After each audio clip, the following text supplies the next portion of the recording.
చంద్రబాబు పవన్లపై మాటల తూటాలను పేల్చారు మాజీ మంత్రి కొడాలి నాని.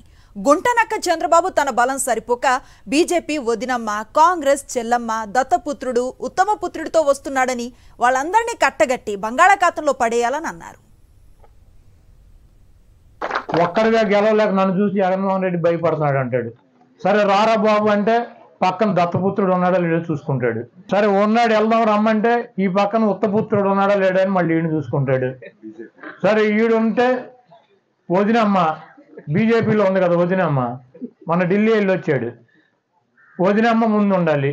సరే వీళ్ళు ఉన్నారు సరే అంటే మళ్ళీ ఇప్పుడు కొత్తగా కాంగ్రెస్ చెల్లెమ్మని తెచ్చుకున్నాడు, వెనకాల పెట్టుకున్నాడు. ముందేమో బీజేపీ వదినమ్మ, వెనకాలేమో కాంగ్రెస్ చెల్లెమ్మ, ఈ పక్కనేమో ఉత్తపుత్రుడు, ఆ పక్కనేమో దత్తపుత్రుడు. సరే బయలుదేరరా వెళ్దామంటే వెళ్ళి హైదరాబాద్లో కూర్చున్నాడు. ఇంక ఎన్నికలు 45 రోజులు ఉంటాయి. ఢిల్లీ వెళ్ళి వచ్చాడు. అమిత్ షా ఏం చెప్పాడు, నువ్వు బాధ్యత తీసుకుని మాకు 150 సీట్లు ఇమ్మని చెప్పినట్టున్నాడు. వాళ్ళ మబ్బులో పెడదామని వెళ్ళాడు. అంతకుముందు అంటే మా అద్వానీ గారు వాజ్పేయి గారు ఉండేవాడు. ఈయనేం చెబితే ఈ కథలన్నీ వినేవారు వాళ్ళిద్దరూ. వీళ్ళ పెద్ద తురుము తోపు అని. ఇక అమిత్ షా, మోడీ వాళ్ళు ఏమింటారు, గబుక్కుని రమ్మని కానీ వెళ్ళారు. అదే చెప్పినట్టున్నారు, 150 సీట్లు మేము పోటీ చేస్తాం అసెంబ్లీలో, 20 ఎంపీలు మేము చేస్తాం, ఒక 5 ఎంపీలు 25 సీట్లు చేసుకోమని చెప్పినట్టున్నారు. అసలు పిల్లలు ఇప్పుడు కాదంటే ఒక ప్రాబ్లం, అవునంటే ఒక ప్రాబ్లం.